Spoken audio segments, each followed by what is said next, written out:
What kind of family steals your future?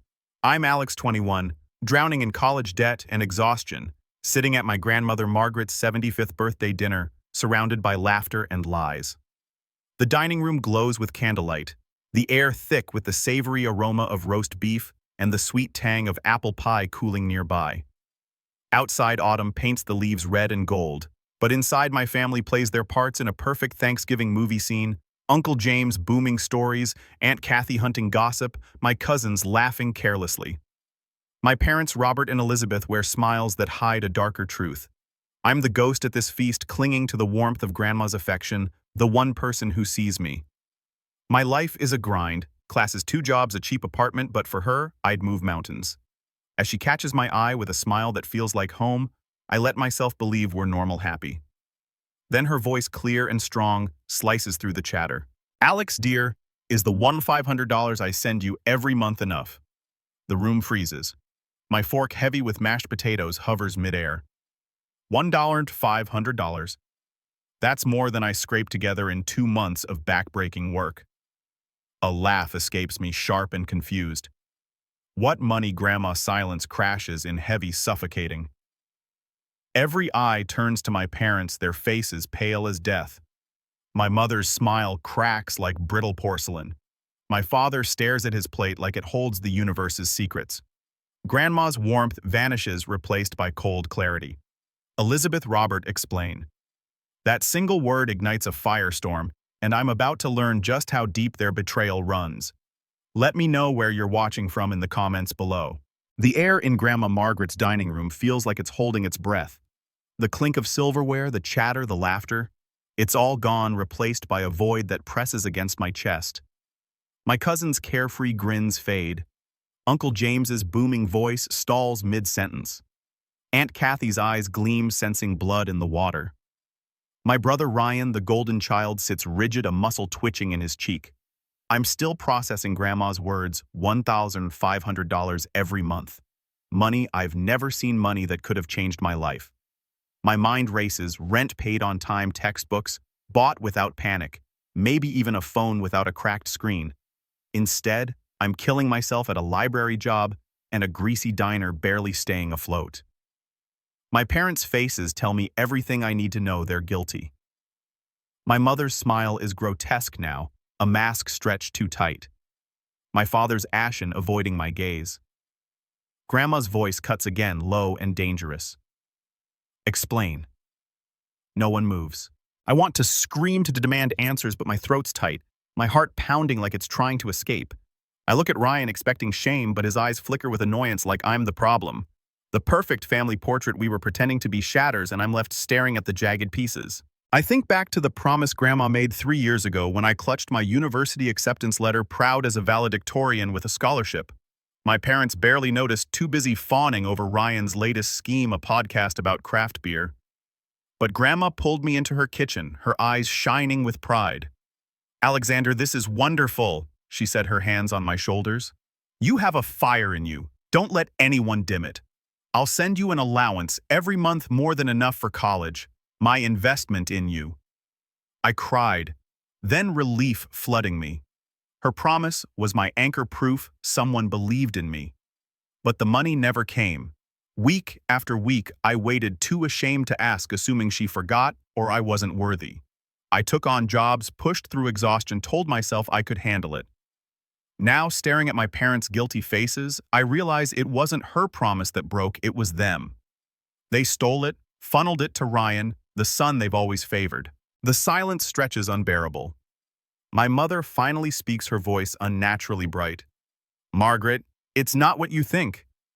We were holding it for Alex for safekeeping, to give him later as a surprise. The lie is so blatant, it's insulting. My father mumbles, a misunderstanding. Ryan needed help, a rough patch. Grandma's eyes narrow. A surprise safekeeping, $54,000 from your son, who's working himself to death. My mother flinches, but Ryan just glares at me like I've betrayed him by existing. I want to laugh, cry, scream, anything to release the pressure building inside. Then, in the corner of my eye, I see Melissa, Ryan's fiancée, gripping her wine glass so tightly her knuckles are white. Her face is a mask of fury, and I know this is only the beginning. Something darker, uglier is about to crawl out of the shadows. The dining room is a graveyard of silence. The warmth of Grandma Margaret's 75th birthday dinner buried under the weight of her question and my parents' betrayal. My mother's fake smile hangs like a cracked mask. My father's eyes glued to his plate, and Ryan's jaw clenches, his annoyance radiating like heat. The $1,500 a month, $54,000 or $1,000 over 3 years, could have saved me from the endless grind, the nights scrubbing ketchup off diner tables, the days dragging myself through classes on no sleep. Instead, it's gone siphoned off to Ryan, the son my parents treat like a king, while I'm left scraping by. Grandma's voice, cold and sharp, still echoes, "Explain." But their pathetic excuses, safekeeping a surprise, only deepen the wound. I'm not just angry. I'm hollow, the betrayal carving out a piece of me I didn't know I could lose.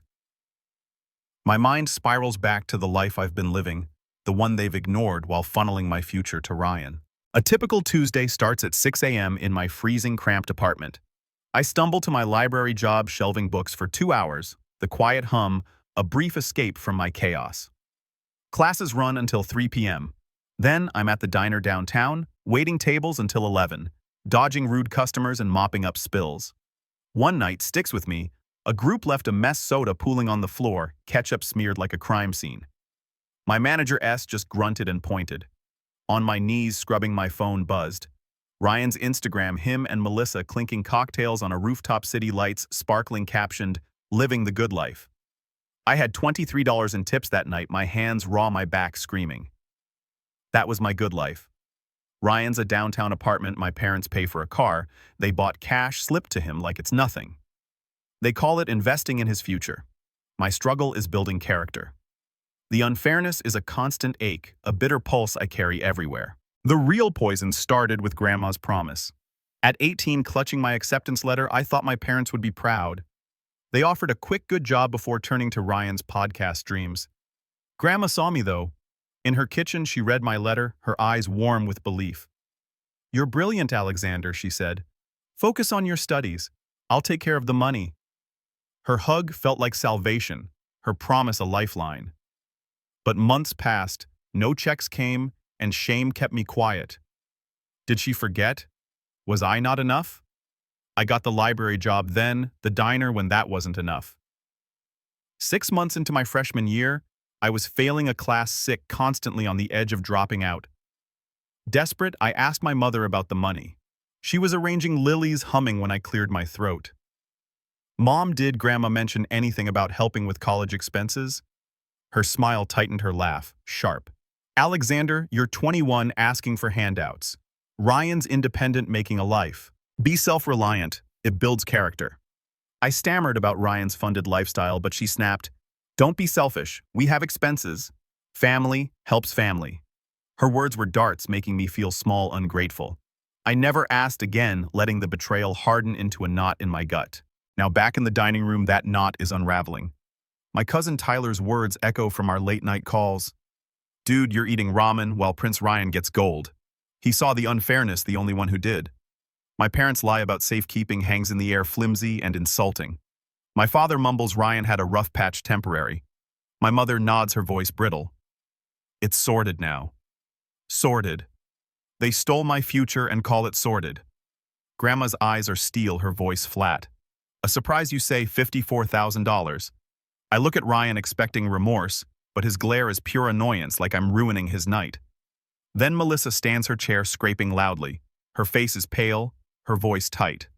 Ryan now, in the hall. It's an order, not a request. As they leave the room, holds its breath again, angry whispers leaking from the entryway. Lied to me, every penny. My mother's ring. A sharp slap echoes, and I know something bigger is breaking. This isn't just about money anymore, it's about a family built on lies, and I'm about to dig deeper into the rot. The front door slams with a finality that shakes the old house, and Ryan reappears in the doorway alone, a red handprint blooming on his cheek like a fresh bruise. He looks defeated for a split second before his eyes land on me, twisting into blame. "Are you happy now, Alex? You and your drama ruined everything. Melissa's gone," stormed out into the night, and he's still making me the villain. The room erupts in a low murmur, Aunt Kathy leaning forward with that predatory gleam, Uncle James clearing his throat like he's about to deliver a sermon. My mother rushes to Ryan's side, fussing over him like he's a child with a scraped knee. "Sweetheart, what happened?" Ryan mutters. She left his glare burning holes in me. But my attention snags on the floor in the entryway, a small white slip of paper that fluttered from Melissa's purse in her fury. Even from here, I recognize the gaudy golden logo, Gold and Gems Pawn Emporium. My heart thuds heavier, a sick certainty settling in. My mother's ring, she'd hissed. "This isn't a rough patch, it's desperation, and I need to know how deep it goes." Grandma Margaret doesn't let the moment slip. Her voice low and menacing pulls everyone back. "Ryan needed help, you said. A rough patch. Explain that." My father shifts in his seat, his face still ashen, and finally speaks his words thin and unconvincing. "It was an investment opportunity, Margaret. A sure thing that went south." My mother chimes in, her voice trembling with false righteousness. "We were helping our son. Parents do that. Ryan was under so much pressure we couldn't let him fail." Grandma's response is quiet but devastating. "So you let Alex fail instead." The question lands like a blow, and for the first time I can't stay silent. My voice comes out raspy raw from the knot in my throat. "What kind of investment, Ryan? What was worth stealing my college fund?" He looks up, his eyes cold. No remorse, just a dismissive laugh. "Oh, please, Alex. You wouldn't understand. It involves risk strategy, more complicated than shelving books or flipping burgers." The insult hits like a slap of my own casual and cruel, the years of being diminished boiling up into rage. In their world, Ryan's entitled to everything, and I'm selfish for questioning it. Melissa's reaction is the spark that ignites the next fire. She's been a statue through it all, but now she stands so abruptly, her chair scrapes like nails on chalkboard. Everyone jumps. "Ryan," she says, her voice dangerously calm, tight as a wire. "I need to speak with you. Now." He looks irritated but follows her into the hall. The rest of us pretend not to listen, but the old house carries every word, hissed whispers turning to shouts. "Lied to me from the start. Every penny. Where is it? That was my mother's ring, how could you?" The argument builds peaks with that sharp slap, and then the door slam. When Ryan returns marked and muttering, the pawn ticket lies there like evidence waiting for me. My blood runs hot. This is bigger than the money Grandma sent. It's theft on every level, financial, emotional, maybe even criminal. I stand my legs steady for the first time tonight and address Grandma directly. "Please don't let anyone leave. I need a minute. There are more investments you should know about."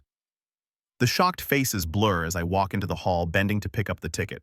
My hand doesn't shake. The truth is my weapon now. I slip into the guest bathroom, locking the door behind me, leaning my forehead against the cool wood. The muffled chaos from the dining room buzzes like angry hornets. My hands tremble as I unfold the ticket, item 1.5 carat diamond solitaire engagement ring, GIA certified. Payout $2,000. He pawned her ring for pocket change. The desperation staggers me. This isn't a failed investment. It's a sinking ship, and my parents have been bailing water with my money. Rage surges, but I push it down. Storming back with just this would lead to more lies, more deflection. My mother would spin a tale about repairs. My father would mumble excuses. I need ironclad proof, something they can't twist. Ryan's old bedroom upstairs calls to me, a time capsule of his messes where secrets might hide. I unlock the door, slip out, bypassing the dining room where voices rise again. The grand staircase creaks under my steps, each one deliberate, like I'm haunting my own life now. The upstairs hall is dim, shadows stretching long. Ryan's door at the end gives a soft creak as I push it open, the air stale with laundry and cheap spray. Clothes litter the floor, a half-eaten chip bag on the desk. This isn't a man's room, it's a boy's den. I scan for hiding spots.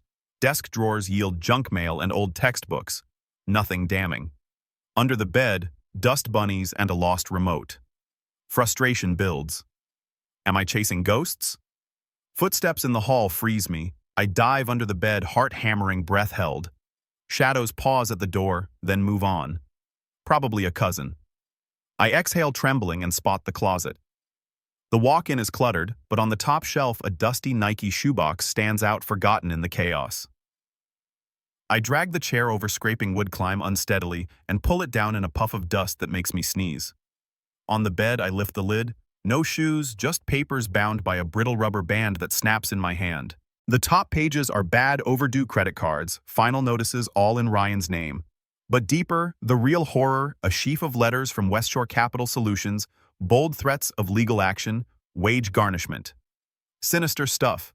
Then the gut punch. The address is my old freshman dorm, and the name isn't Ryan's, it's mine. Alex.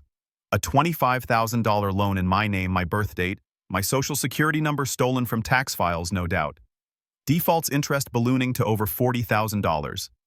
This isn't theft, it's identity fraud, a felony saddling me with ruin. My credit, my future destroyed for his mistakes. The $54,000 wasn't investment gone wrong. It was to hush this before it hit me. The rage turns cold clear. I'm not the victim anymore. I'm the one with the power. I stack the papers neatly, the pawn ticket on top, and head downstairs, footsteps sure.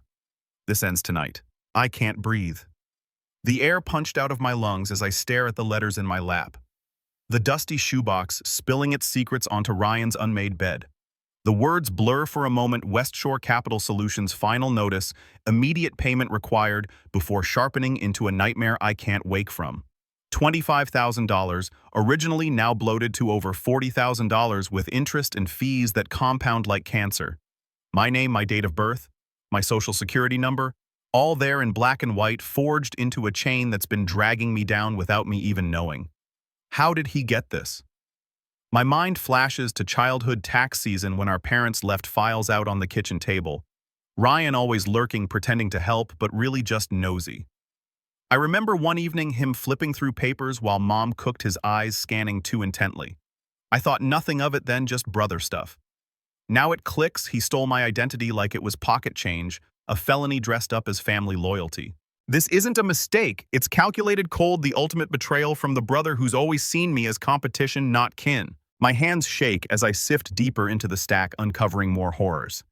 There's a loan agreement dated 2 years ago, right around when I moved into that dingy dorm, the ink practically mocking me.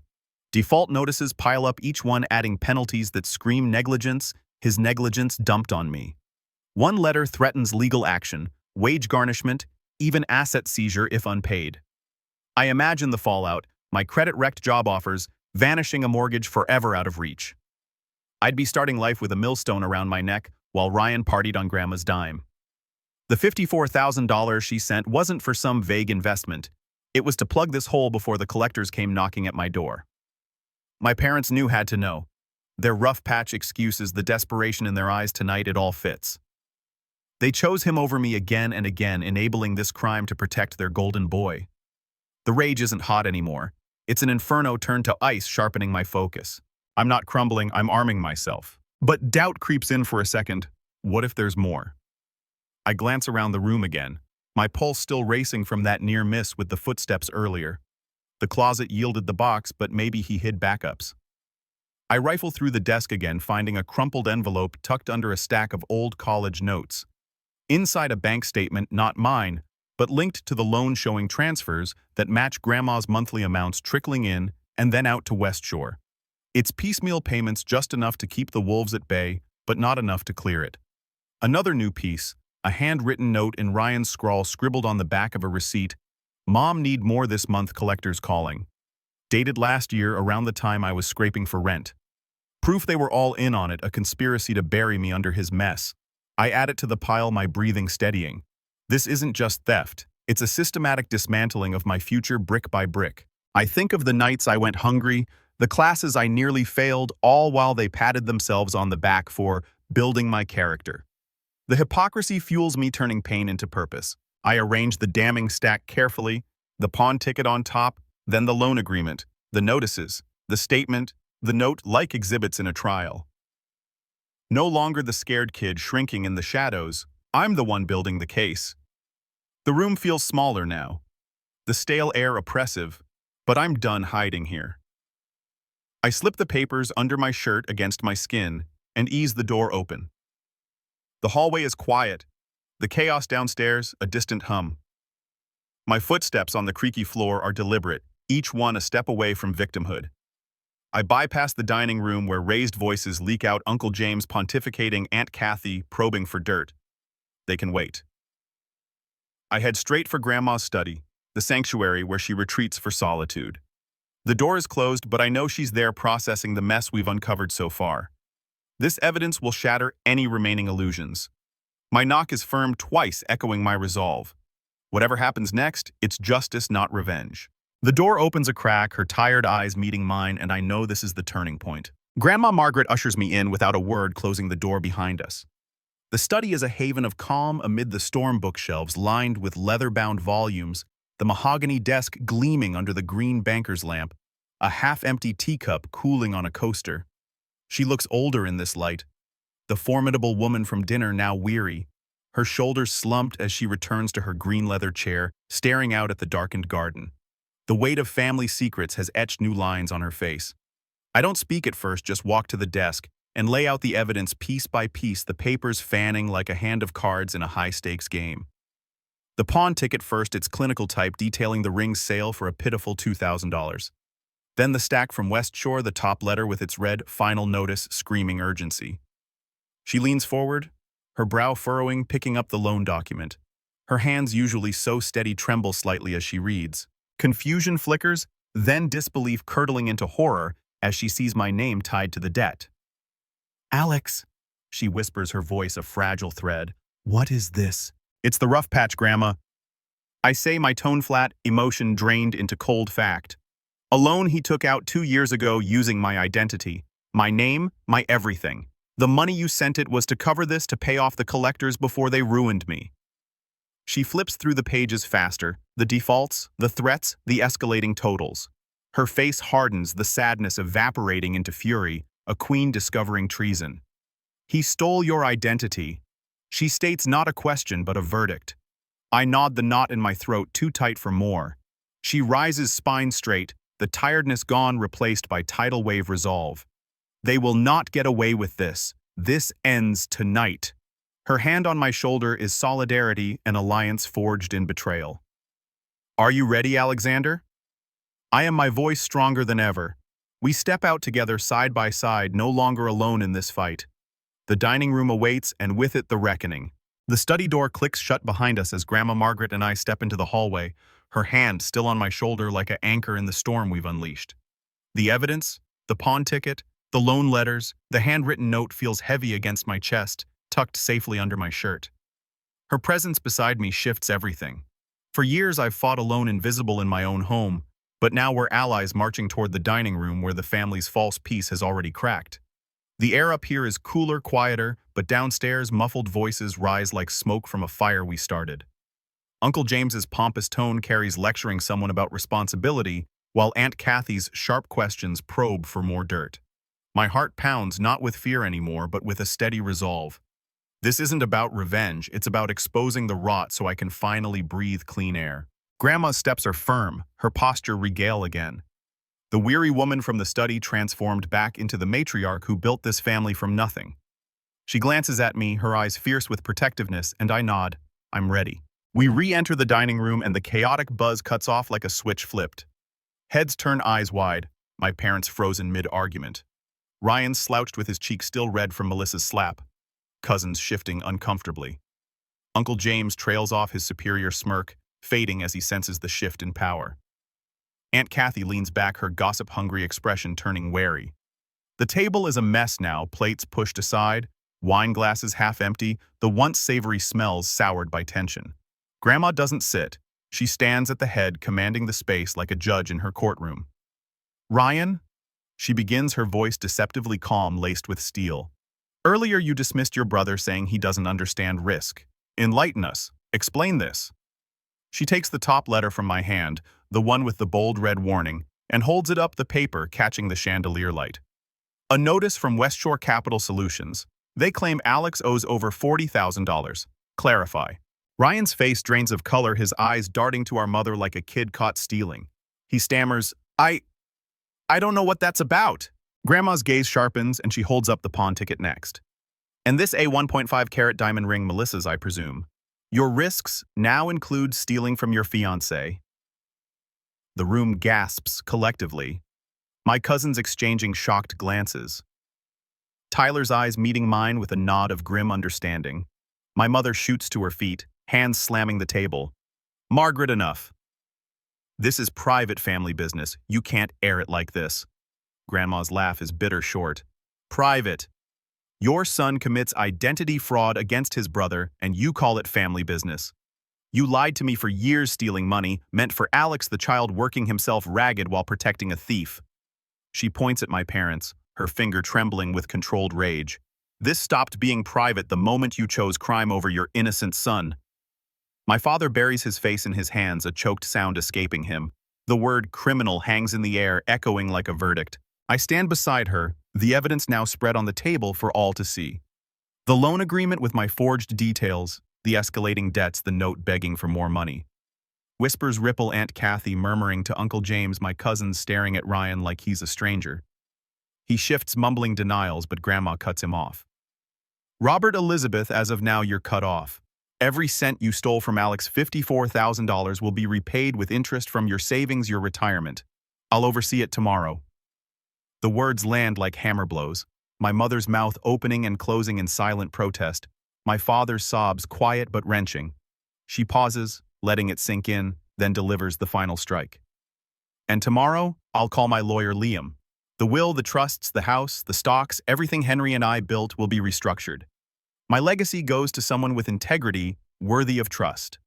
She doesn't say my name, but everyone knows. The family fractures visibly. Ryan's eyes burn with hatred, not remorse like I've stolen his throne. My parents look shattered, the entitlement they've clung to crumbling. The silence after her decree is profound, a vacuum sucking the life from the room. I watch the frantic calculations in their eyes, my mother clutching her napkin like a lifeline, my father wiping tears with a trembling hand. Uncle James clears his throat, puffing up with false sympathy, ready to swoop in. Well, Robert, it seems the chickens have come home to roost. I've warned you about discipline. But my father snaps, lifting his head, eyes wild with resentment. Discipline. You lecture me, James. Tell them about your short-term loan, $100,000 from Mom last spring to bail out your company after your day trading disaster.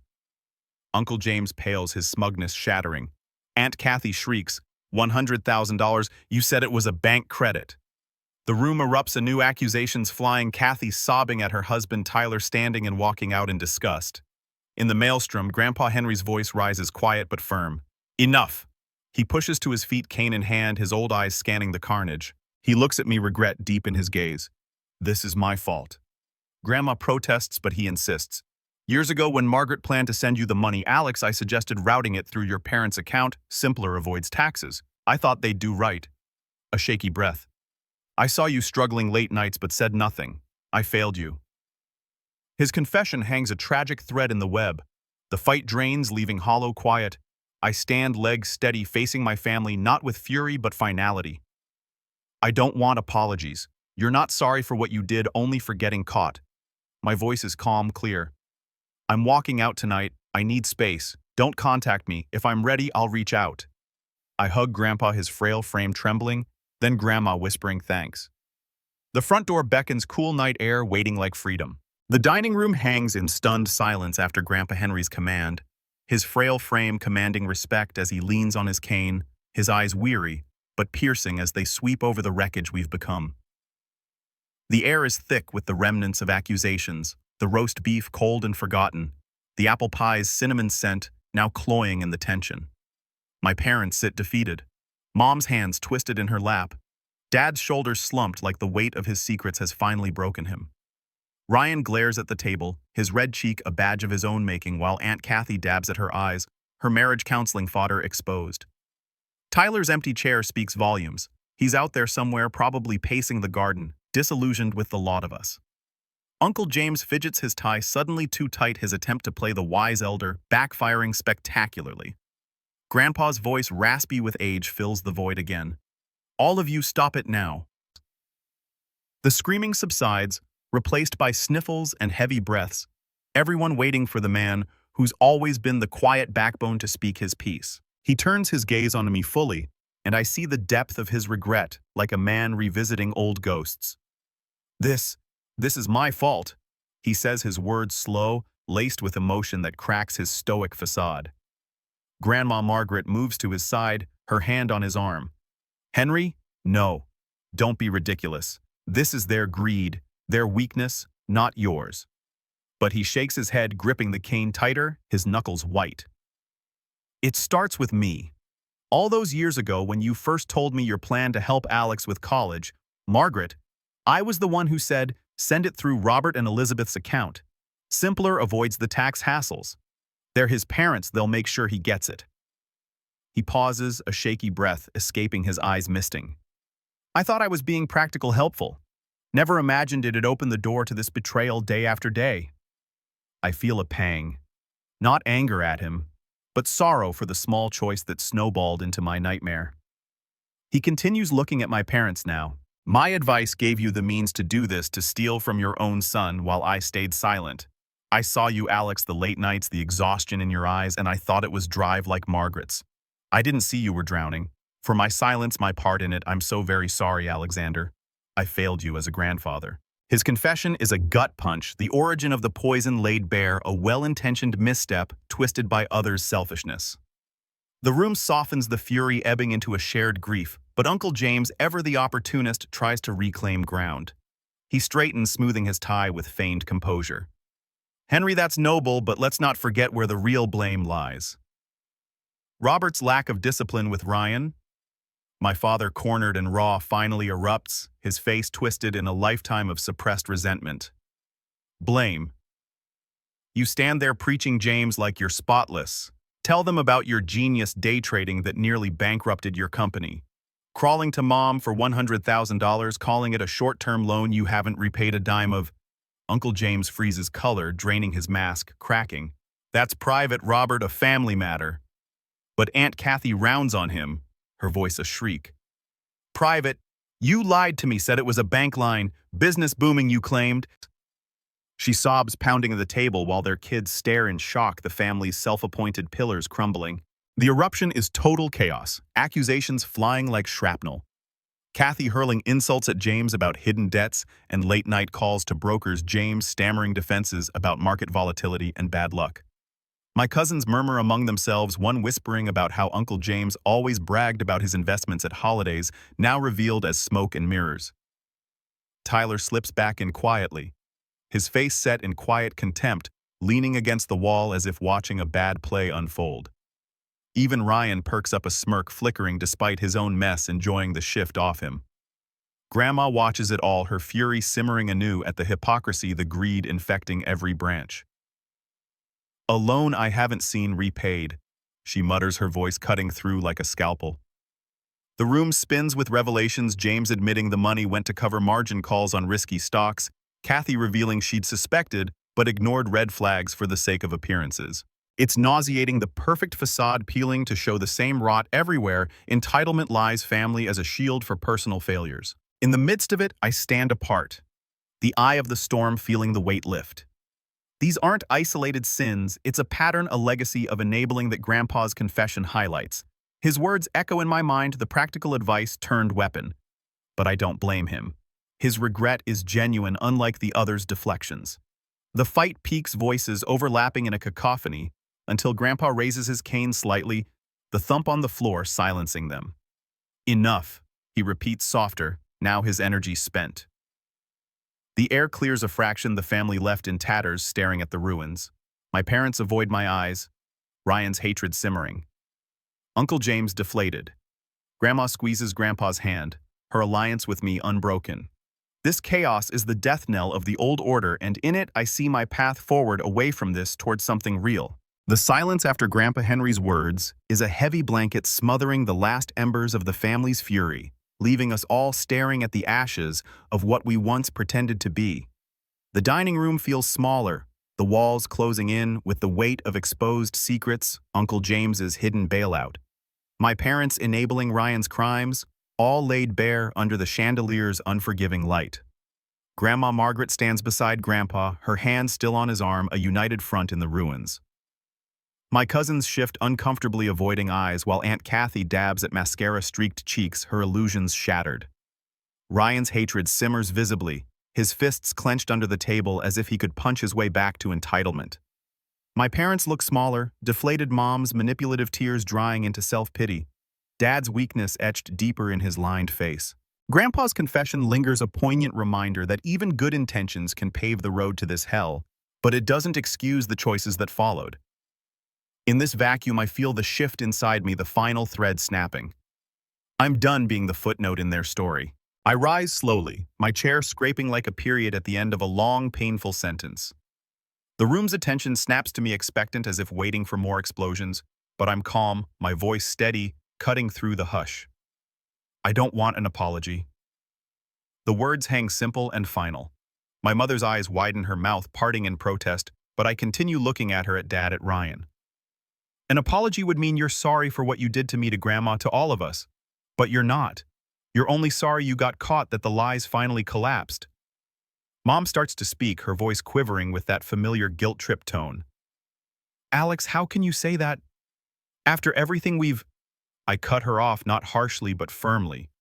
Everything you've done, like stealing my identity, my future, like making me feel worthless while you built Ryan a throne on my back. Ryan scoffs, muttering something about drama, but I ignore him, the venom in his eyes no longer poisoning me. Dad lifts his head, his eyes red-rimmed, pleading. Son, we can fix this. Family sticks together. The hypocrisy twists my gut. Family, the word they've weaponized against me for years. Fix it. You've had 3 years to fix it, Dad. Instead, you watched me drown and threw lifelines to him. I gesture at Ryan, who glares back unrepentant. The room murmurs, Aunt Kathy whispering to Uncle James, Tyler nodding subtly in support from the doorway. Grandma watches me, pride flickering in her eyes, while Grandpa's regret softens into quiet approval. This moment, standing here voicing the truth I've swallowed for so long, feels like shedding a skin that's been too tight. The exhaustion, the resentment, it's not gone, but it's no longer chaining me. I've fought for this clarity, pieced it from pawn tickets and debt letters, and now it's my shield. So this is what's going to happen. I say, my tone even authoritative for the first time in this house. I'm walking out tonight. I need time space, a lot of it. Don't call me, don't text, don't show up at my apartment or my jobs. If I'm ever ready to talk, I'll be the one to reach out. The declaration lands like a boundary drawn in stone, unmovable.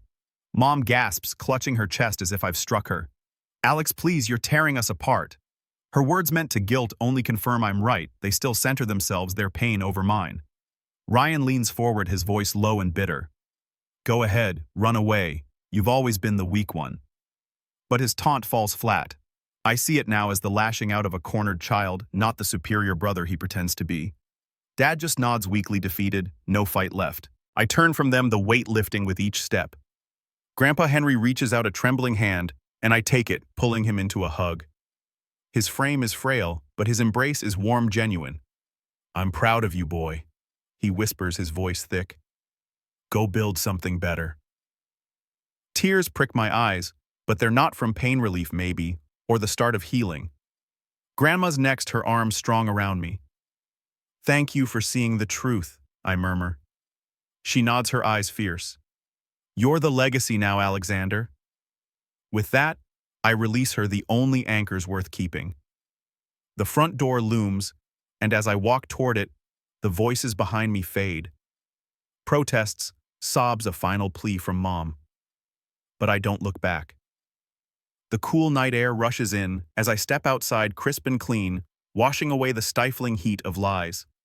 Stars prick the sky, the autumn leaves rustling like applause for my escape. For the first time, the path ahead feels open, unburdened. I've broken free, and whatever comes next is mine to shape. Walking away from that house felt like emerging from a long, suffocating tunnel into open air, the cool night wrapping around me like a promise of something better. The stars overhead seemed brighter, the autumn wind carrying away the echoes of accusations and tears.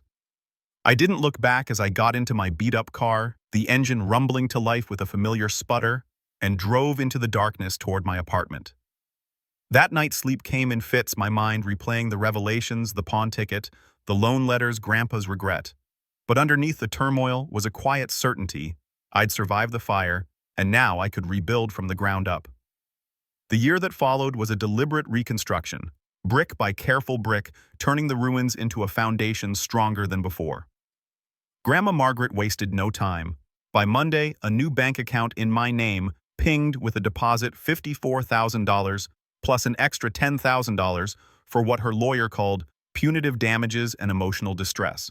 The financial lifeline to my parents and Ryan was severed clean, forcing them to face the consequences they'd dodged for so long. The money's arrival was a revelation in itself, not for luxury, but for freedom.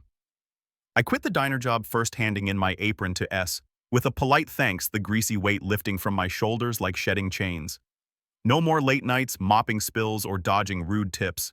The relief was physical, my body aching less, my mind clearer. I kept the library gig, though, not for the paycheck, but for the sanctuary of quiet shelves and the smell of old books, a peaceful rhythm that grounded me. With the extra hours, I dove into my studies like never before, attending office hours, joining study groups, my grades soaring from decent to dean's list every semester. I wasn't just surviving college anymore. I was owning it. The fog of exhaustion cleared, revealing a passion for political science that had always been there simmering under the surface. Professors noticed recommending me for research projects, and for the first time, I felt seen not as a struggler, but as a scholar with potential. Real family emerged in unexpected ways, filling the voids my blood relatives had left. Cousin Tyler became my rock, our late-night calls evolving into weekly hangouts, pizza games, raw talks about the fallout. "Dad's a mess," he'd say one night staring at the TV screen during a lull, finally realizing respect isn't inherited. His parents were in counseling, their polished image cracked, forcing them to confront the hypocrisy Uncle James had hidden. My roommate Jake was another pillar, quiet but steadfast. On bad nights when memories haunted me, he'd sit in silence with a beer, his presence a balm without words. And my grandparents, our Sunday dinners became sacred, just the three of us in their cozy kitchen. Grandpa Henry debated politics with me like an equal, his insights sharp despite his age, while Grandma shared stories of her business battles, teaching me resilience wasn't just enduring, but thriving. They showed vulnerabilities I'd never seen, rebuilding our bond into something authentic, a legacy of integrity over inheritance. The old family didn't fade quietly. Ryan's early voicemails were venomous rants blaming me for his downfall, deleted unheard after the first few. Then Mom's texts, manipulative masterpieces. "Your father's blood pressure is sky high from the stress," or "This silence is killing us time to forgive and be family." The one that sealed it. "After all I've done for you, why do this to me?" I blocked them all, the act. A final boundary, proof they'd learned nothing, still centering their narrative. A year later, Dad's call came, voice thin. "Alex, Thanksgiving, start over." I declined gently, pity flickering but not enough to return. It wasn't revenge. It was self-preservation, protecting the life I'd built. Another year on, and I'm in my final semester, an acceptance letter to a top public policy grad program on the East Coast tucked in my drawer, a dream I once couldn't afford to have. Grandma's planning visits. Grandpa gifted his fountain pen for signing important things. A wink in his eye. Tyler and Jake are lifelong brothers now, and I'm dating someone from class, smart kind, seeing me without the baggage. In quiet moments like campus sunsets or library nights, I reflect on them. Sadness for Mom's blindness, Dad's weakness, Ryan's entitlement. The money was a symptom. The real theft was my self-worth. But losing it liberated me, forcing me to claim my value. Scars remain, not shame, but proof of healing, reminders to never surrender my soul again. Thank you for listening. Share your stories below if you fought for your worth against those meant to lift you.